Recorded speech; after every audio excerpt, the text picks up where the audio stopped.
मेरा नाम फरहा है। आज फिर मैं चुपके से अपने मालिक और मालकिन को देख रही थी। मालकिन के पति मालकिन के लिए गजरे लेकर आए थे और वो बहुत प्यार से मालकिन को पहना रहे थे। बहुत सारे तोहफे और मालकिन की पसंद का खाना भी लेकर आए थे। मैं हसरत से छुपकर उन दोनों को देख रही थी। मैं सोच रही थी, मालिक जैसे किसी इंसान से शादी हो जाए, लेकिन ख्वाहिश कहाँ पूरी होती है। उसी वक्त मुझे मालकिन ने देख लिया। मैं एकदम डरकर पीछे हो गई कि कहीं मालकिन मुझे डांटे नहीं इस तरह छुपकर उन्हें देखने पर। और फिर मैं वहाँ से भागकर अपने कमरे में आ गई और सोने की कोशिश करने लगी, लेकिन नींद तो मुझसे बहुत दूर थी। पूरी रात मैं यही सोचती रही कि मालकिन कितनी खुशकिस्मत हैं, या फिर शायद सारे अमीर लोग ऐसे ही होते हैं। उनके पास पैसे होते हैं और वो अपने आप से प्यार करने वालों पर खर्च करते हैं, और एक हम हैं जो रात दिन मेहनत करके कमाना पड़ता है और फिर ज़रूरतें तो पूरी हो जाती हैं लेकिन ख्वाहिश अधूरी रह जाती है। लेकिन इतना पैसा होने के बाद भी उनमें बिल्कुल भी गुरूर नहीं था। उनका व्यवहार बहुत मीठा और अच्छा था। वो अपना व्यवहार हर किसी के साथ अच्छा ही रखती थी। लेकिन हकीकत ये थी कि वक्त गुजरने के साथ मुझे मालकिन के शौहर से प्यार हो गया, जबकि मैं बहुत छोटी थी और वो मुझसे उम्र में बहुत बड़े थे। लेकिन मैं कभी भी इस बात का इजहार नहीं कर सकी और ना ही बता सकूंगी। ये सब सोचते सोचते मेरी आंख लग गई। रोज़ की तरह मेरी आंख 5 बजे खुल गई। नमाज पढ़ने के बाद मुझे एहसास हुआ कि मुझे भूख लग रही है और मैं फिर कमरे से बाहर निकलकर किचन में चली गई और कुछ खाने के लिए ढूंढने लगी। तो एकदम मुझे याद आया कि मालकिन के पति बाहर से रात खाना लेकर आए थे। जाहिर सी बात है वो पड़ा होगा, मैं खा लेती हूँ।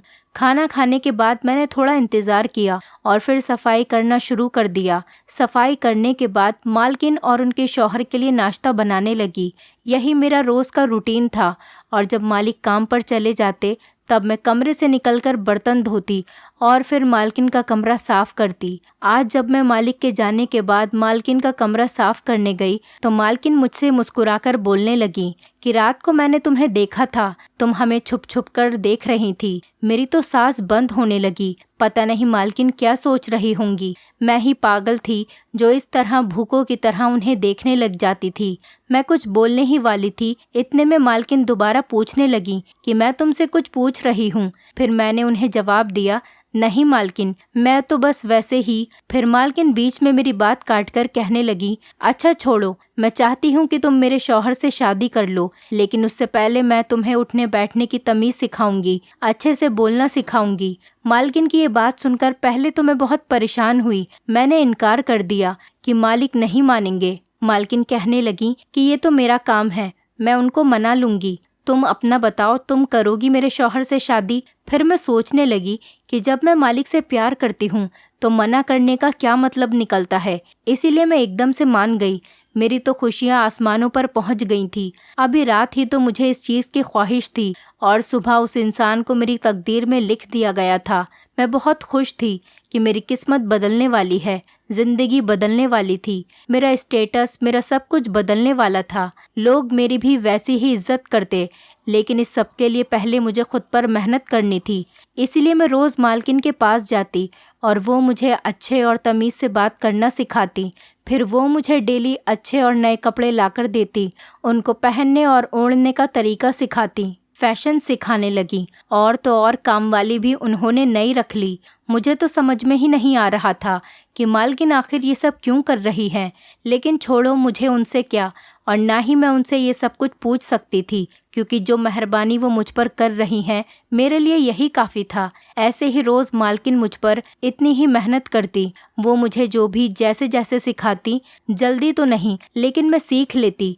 यूं ही समय बीता जा रहा था और मालकिन ने अपने शौहर को भी शादी के लिए मना लिया था। पहले तो मालिक इनकार करते रहे कि नहीं, मेरे लिए तो तुम ही काफ़ी हो, क्यों मैं दूसरी शादी करूं। लेकिन मालकिन कहने लगी कि उसका कोई नहीं है इस दुनिया में और उसका भी पूरा हक है खुलकर ज़िंदगी गुजारने का। और भी पता नहीं क्या क्या कहकर उन्होंने उनको शादी के लिए मना लिया। और फिर कुछ दिनों बाद मालकिन ने हमारी शादी करवा दी। अब वो मेरा बहुत ख्याल रखती, मेरी खिदमत करती। मेरी हैसियत, मेरा मकान, सब कुछ बदल गया था। इसी खुशी में मैं महसूस ही नहीं कर सकी कि घर में कुछ गलत चल रहा है। लेकिन कभी कभार मुझे शक होता कि मालिक और मालकिन की बहस हो रही होती, लेकिन मैं जैसे ही उस कमरे की तरफ जाती वहाँ पर खामोशी छा जाती और फिर मैं खामोशी से वापस आ जाती। एक दिन जब मैं उनके कमरे में गई तो वो फ़ोन पर बातें करते हुए कमरे के चक्कर लगा रही थी और साथ में कह रही थी कि आप टेंशन न लें, आपका माल पहुँच जाएगा। और फिर जैसे ही वो मेरी तरफ पलटी तो उनके चेहरे का रंग उड़ गया और फिर वो कहने लगी कि मैं आपसे बाद में बात करती हूँ। मैंने उनसे पूछा तो कहने लगी कि दोस्त को पैसों की ज़रूरत है, तो उससे ही कह रही थी कि पैसे पहुँच जाएंगे। वैसे मुझे उनकी बात पर यकीन तो नहीं आया, लेकिन फिर भी मैं खामोशी से अपने कमरे में वापस आ गई। मुझे लगा वो शायद शौहर को धोखा दे रही हैं, लेकिन उन दोनों में तो बहुत प्यार है। हो सकता है कि मेरा ही वहम हो। मुझे कुछ भी बोलने की ज़रूरत ही नहीं। ऐसे ही हमारे दिन गुजरे जा रहे थे। एक दिन मालकिन ने अपनी पार्लर वाली को बुला लिया और कहने लगी कि तुम्हें तैयार करवाऊंगी तो तुम्हारे और ज़्यादा लुक्स निकल कर आएंगे और तुम फ्रेश भी लगोगी। मैं तो खुश हो गई, क्योंकि आज तक मैंने अपनी ज़िंदगी में पार्लर कभी नहीं देखा था और कभी मैं ऐसे तैयार भी नहीं होती थी। और मैं फिर पार्लर वाली के सामने जाकर बैठ गई। मुझे देखते ही वो एकदम खड़ी हो गई और मालकिन से कहने लगी कि ये तो पहले ही बहुत खूबसूरत है और मैं इसको क्या सजाऊंगी भला, लेकिन मैं आपसे ये ज़रूर कहूँगी कि ये बहुत मासूम सी है, आप इस पर ये जुल्म ना करें। उसकी बात सुनकर मैं डर गई कि कैसा जुल्म भला, और मालकिन के पास जाकर पूछने लगी कि ये क्या कह रही है, कौन सा जुल्म करवाने लगी हैं आप मुझ पर।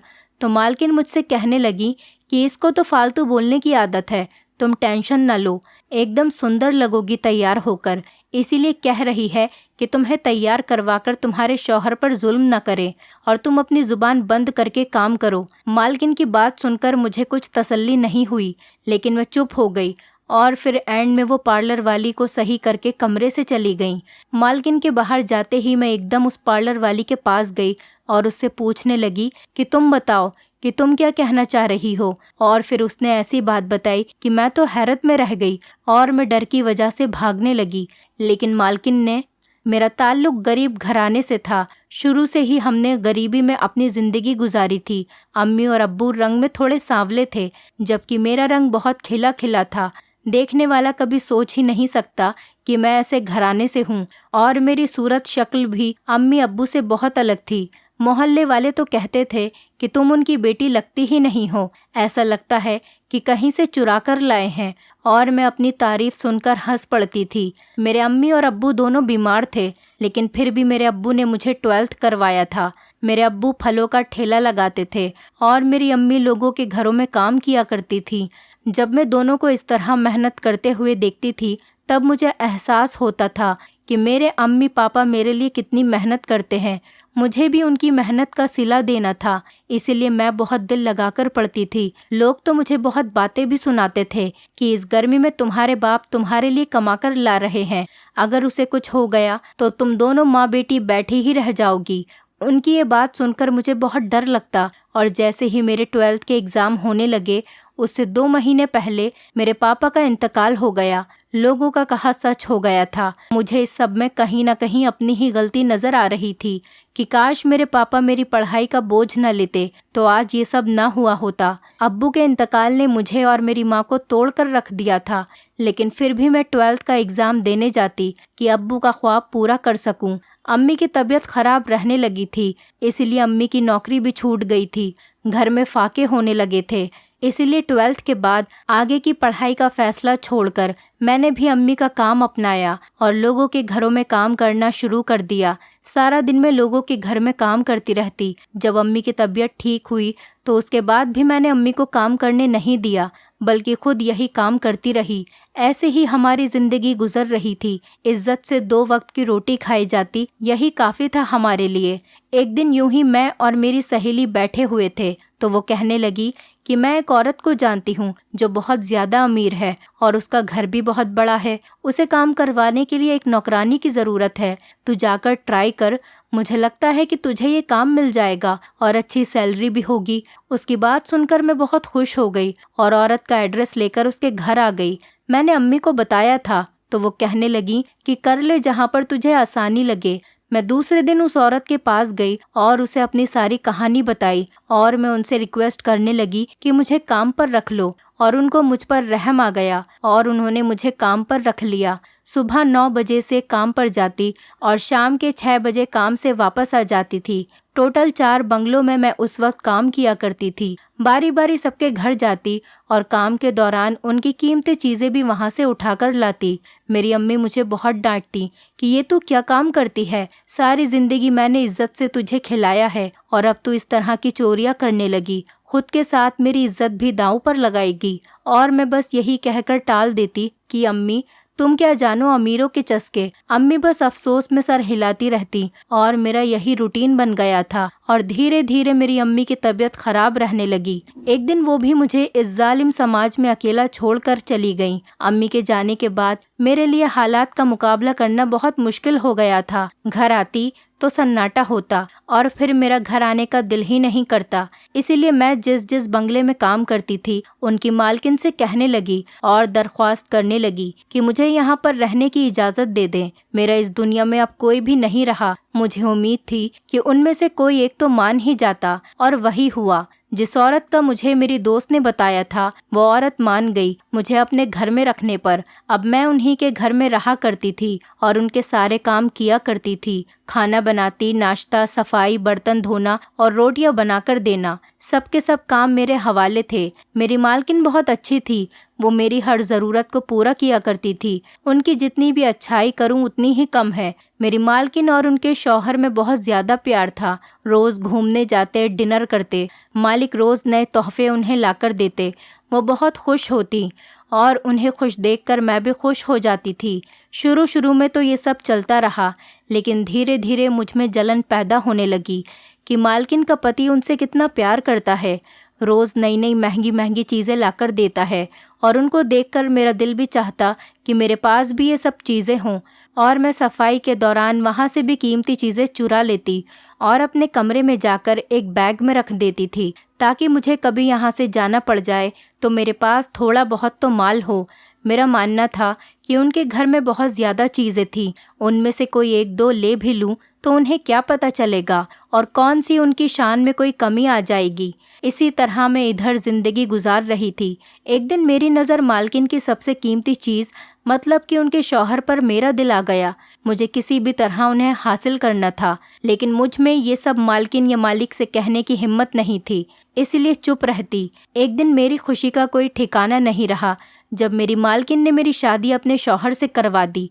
अब वो मेरी बहुत खिदमत करती, मेरा बहुत ख्याल रखती, मुझे कहती कि तुम मेरी बहनों की तरह हो और मैं उनकी बात मान लेती। मेरी भी हैसियत बदल गई, मेरा भी नसीब बदल गया था। मुझे बहुत खुशी थी, इतनी कि जिसका कोई हिसाब नहीं। इतनी खुशी कि मैं ये महसूस नहीं कर सकी कि घर में क्या चल रहा है, मेरे साथ कुछ गलत होगा। फिर एक दिन जब मालकिन की पार्लर वाली आई तो मुझे देखते ही कहने लगी कि इन पर ये जुल्म मत करना। उसकी बात सुनकर मैं डर गई और मालकिन के जाते ही मैं उससे छुपकर पूछने लगी कि कैसा जुल्म। लेकिन जो उसने मुझे बताया वो सुनकर मेरे होश उड़ गए। उसने बताया कि ये लोग तुम्हें तैयार करवाकर यहाँ से आगे बेच देंगे कोठे पर, ये इनका काम है। उसकी बात सुनते ही मेरी टांगें कांपने लगीं और मैं वहाँ से भागने ही लगी थी कि मालकिन ने मुझे पकड़ लिया। मुझ पर जुल्म करने लगी और कहने लगी कि इतनी मेहनत से यहाँ तक लेकर आई हूँ तुझे, तेरा स्टेटस, तेरा सब कुछ बदला ताकि तू आगे जाकर मेरा काम कर सके, लेकिन तू तो यहाँ से ही फरार होने लगी। ऐसे तो नहीं जाने दूंगी तुझे। और तू पार्लर वाली, मालकिन बेरुखी से कहने लगी कि तुझ में इतनी हिम्मत, तू यहाँ मेरे खिलाफ काम करेगी, तुझे बहुत हमदर्दी जाग रही है। और फिर अपने शौहर को बुलाकर कहती कि तेरी चिड़िया के पर लग गए हैं कि इसके परों को अब कट ही जाना चाहिए, हमारे लिए यही बेहतर है। और वो हंसने लगा। मैं बहुत बेयकीनी से उन्हें देख रही थी और वो मुझे देखने लगे कि तुझे क्या लगा, हम दोनों मियाँ बीवी हैं? अरे पागल, हम तो तुझ जैसी हसीनाओं को यहाँ लाकर ऐसे ही फंसाते हैं और फिर उन्हें कोठे पर बेच देते हैं ताकि तुम लोगों की ज़िंदगी बन जाए और हमारा भी काम हो जाए। उनकी बातें सुनकर लगातार आंखों से आंसू बह रहे थे। मैं खुद ही यकीन नहीं कर पा रही थी कि किस तरह चालाकी से इन दोनों ने मुझ पर घेरा डाला और मुझे फंसाया था अपने जाल में। मैं इतनी हैरान थी और मुझे कुछ समझ में नहीं आ रहा था कि ये सब क्या हो रहा है। मैं अपनी ज़बान से एक अल्फाज भी नहीं निकाल पाई। मैंने बस इतना ही कहा कि और वो निकाह ये सुनकर वो दोनों हंसने लगे और कहने लगे कि वो भी झूठा ही था। यहाँ पर हर महीने नई लड़की आती है, तो क्या उन सब से निकाह करने बैठ जाऊं? हम दोनों तो पार्टनरशिप से यहाँ पर काम कर रहे हैं और लोगों को फंसाते हैं। और फिर वो दोनों एक दूसरे को देखकर हंसने लगे। मुझे बहुत ज्यादा नफरत हो रही थी खुद से, अपनी बेवकूफ़ी पर। अमीर होने के लालच में मैं कहाँ पर आकर फंस गई थी और मैं रोती रही। और फिर वो पार्लर वाली भी मेरी वजह से उनका निशाना बन गई। फिर मालकिन हम दोनों को घसीट कर गाड़ी में ले गई और मैं उनसे कह रही थी कि मुझे छोड़ दो, लेकिन वो दोनों बहरे बने हुए थे। और वो पार्लर वाली तो ऐसा लग रहा था किसी बड़े सदमे में जा पहुंची हो। और फिर वो गाड़ी अपनी मंजिल पर जा पहुंची। एक खूबसूरत सा बंगला था जहाँ पर बहुत सारी रंग बिरंगी लाइटें थीं।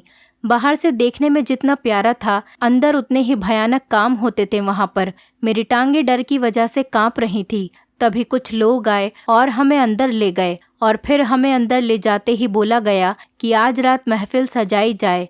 आज तुम लोगों में 2 लोग और बढ़ गए हैं। वो हंसने लगी और हमें कमरे में ले गईं। मैं नहीं जा रही थी। मुझे नहीं पता था कि बाहर क्या हो रहा है। और क्या नहीं, लेकिन लगातार गाने बजने की आवाज़ आ रही थी। पार्लर वाली मेरे साथ ही बैठी थी।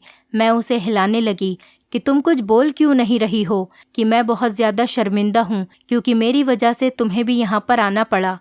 अब हम दोनों क्या करेंगे? मेरी आंखों से आंसू बह रहे थे और वो खामोश बैठी थी और खाली खाली आंखों से कभी मुझे देखती तो कभी कमरे को देखती।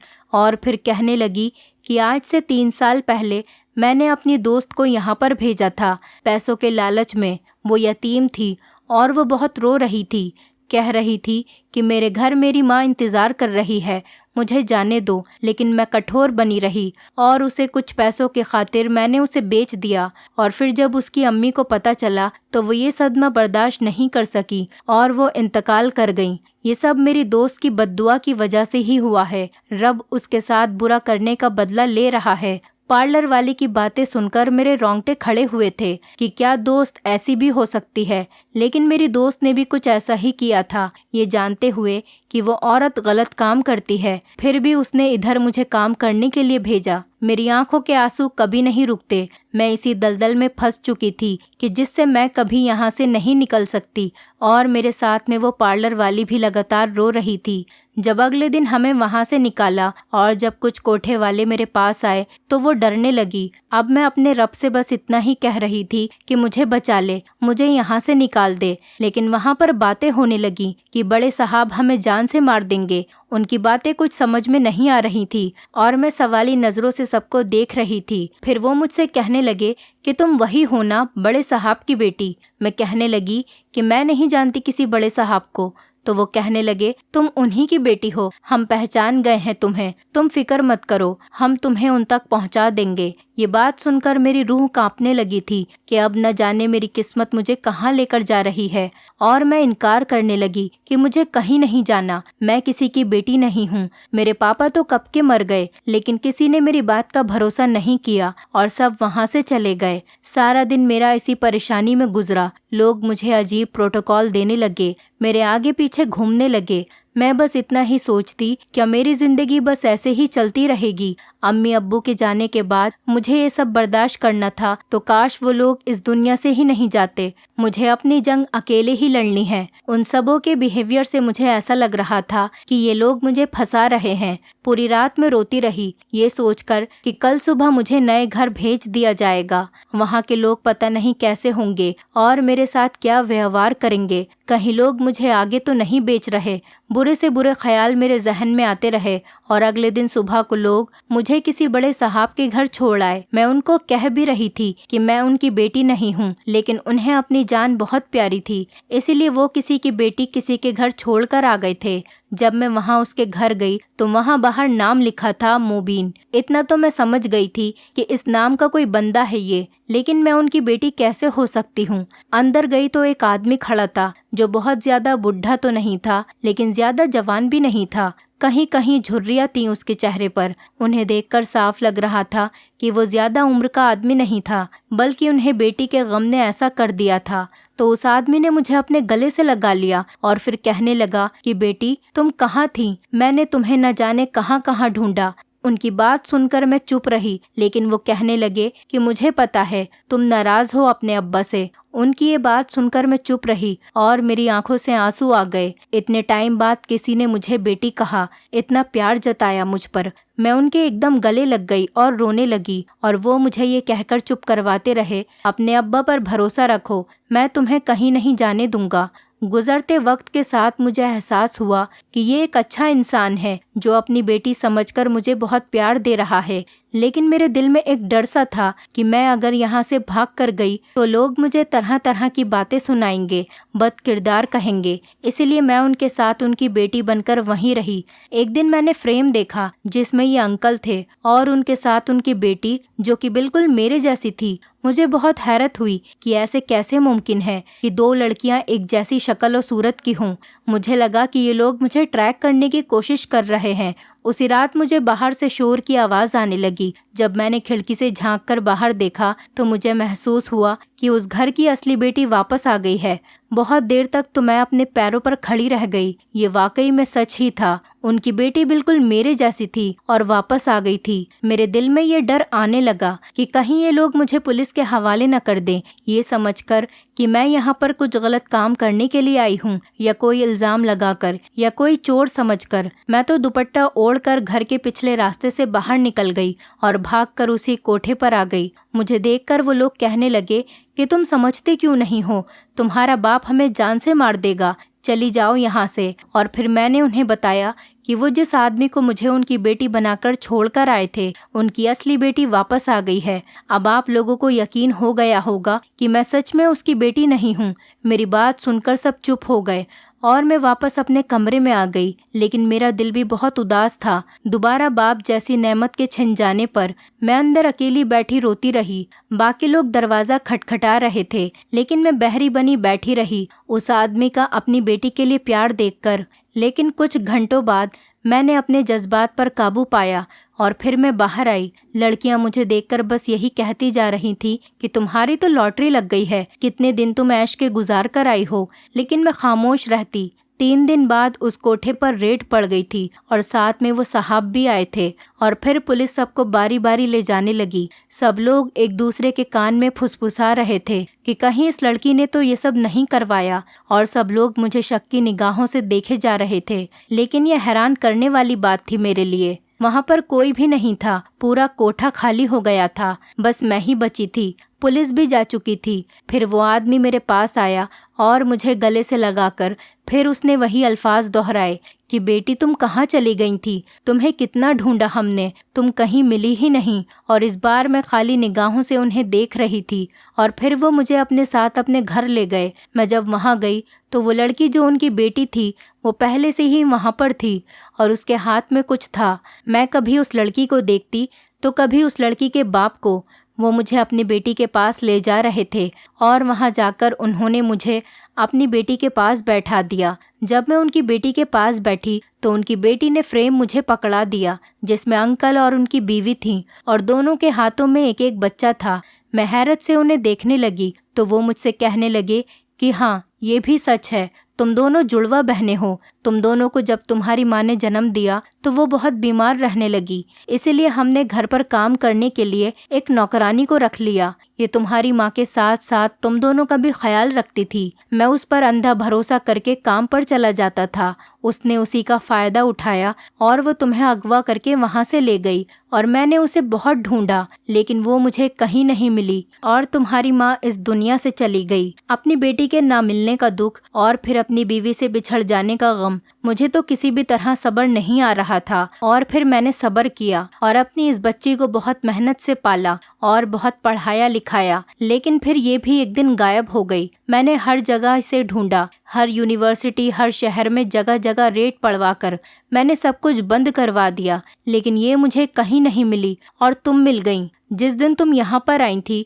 मैं तभी तुम्हें पहचान गया था कि तुम मेरी छोटी बेटी नहीं हो, क्योंकि उसकी चाल ढाल ऐसी नहीं थी। मैंने उसी वक्त तुम्हें गले लगाकर बताया कि मैंने तुम्हें बहुत ढूंढा, लेकिन तुम कहीं नहीं मिली। तुम्हें ऐसा लगा कि मैं उसकी मोहब्बत में बोल रहा हूँ और तुम्हें यकीन नहीं आया। फिर जब मेरी बेटी घर वापस आई और तुम यहाँ से भाग गई, मैं जान गया था कि तुम उसी कोठे पर वापस आई होगी, इसीलिए मैंने वो भी बंद करवा दिया और तुम्हें यहाँ पर लेकर आ गया और सच्चाई बता रहा हूँ ताकि तुम्हें यकीन आ जाए कि मैं ही तुम्हारा बाप हूँ और तुम मेरी बेटी हो और तुम दोबारा यहाँ से भागने की गलती न कर सको। बेटा, ये तुम्हारा ही घर है और इस बात को तुम जल्द से जल्द मान लो। और गलती मुझसे हुई है, मैं उन सब के लिए बहुत ज्यादा शर्मिंदा हूँ। अब्बा की बात सुनते सुनते मेरी आंखों से लगातार आंसू बह रहे थे, लेकिन मैं कुछ नहीं बोली क्योंकि रब ने मुझे दोबारा बाप जैसी नेमत अदा कर दी थी। और फिर मैं अब्बा के सीने से लग गई, उन्हें अपने ऊपर हुई हर जियादती के बारे में बताने लगी। दोनों मेरी कहानी सुनकर रोने लगे, लेकिन इतना नहीं रोए जितना मैं रोई थी, ये सब सहकर। लेकिन जो किस्मत में था वही हुआ था। मुझे कोई भी किसी से शिकवा नहीं था, इसीलिए मैं हंसी खुशी अब्बा और अपनी बहन के साथ जिंदगी गुजारने लगी। यहाँ पर मेरी हर खुशी पूरी हुई थी और मैं रब का शुक्र अदा करने लगी, क्योंकि हर मुश्किल के साथ आसानी है। दोस्तों, उम्मीद करती हूँ आपको हमारी कहानी पसंद आई होगी। कहानी पसंद आई है तो वीडियो को लाइक करें, चैनल पर नए हैं तो चैनल को सब्सक्राइब करें और हाँ, नोटिफिकेशन बेल को जरूर दबाएं ताकि अगली अपडेट सबसे पहले आपको मिले।